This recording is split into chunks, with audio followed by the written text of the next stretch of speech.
So the first thing that you have to think about when you hear the term positive or negative, it doesn't mean good or bad.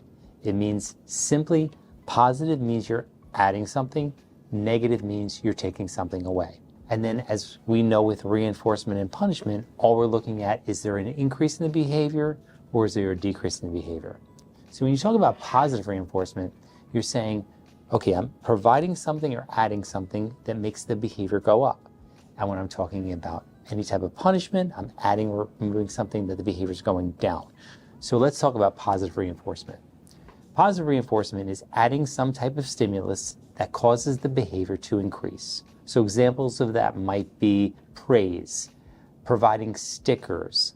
Money to some people can be a reinforcer. Now remember, when we talk about anything that's a reinforcer or punisher, we have to observe its effect on the behavior. So simply because I'm listing those as examples, that doesn't necessarily mean those are reinforcers. That will depend upon the individual. Same thing goes for positive punishment. We're adding something, adding some type of stimulus, however the behavior is going down.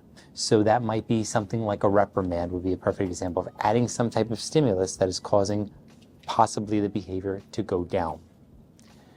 Now, the third one that people really mistake often, and I've had professionals in the field that use it incorrectly, is negative reinforcement. People will say to me, well, how do you feel about negative reinforcement? I feel fine about it. It's simply removing some type of aversive stimulus, and it causes that behavior, whatever it was that removed that aversive stimulus, to increase in the future. Good example is hiccups. Hiccups could be considered an aversive stimulus, but there are tricks that people will use. Myself, I drink from the opposite side of a glass, or some people might drink through a napkin, or some people it's just a sip of water. But if in the future that behavior occurs and you're more likely to go back to, in my case, drinking from the opposite side of a cup, I'm going to go and repeat that behavior in the future because that removed an aversive stimulus. So negative reinforcement, like I said, people trick that up often. They equate it with punishment. It is not punishment. It's simply removal of an aversive stimulus, yet that behavior that removed that stimulus is going to be more likely to occur again in the future. And the final one is negative punishment.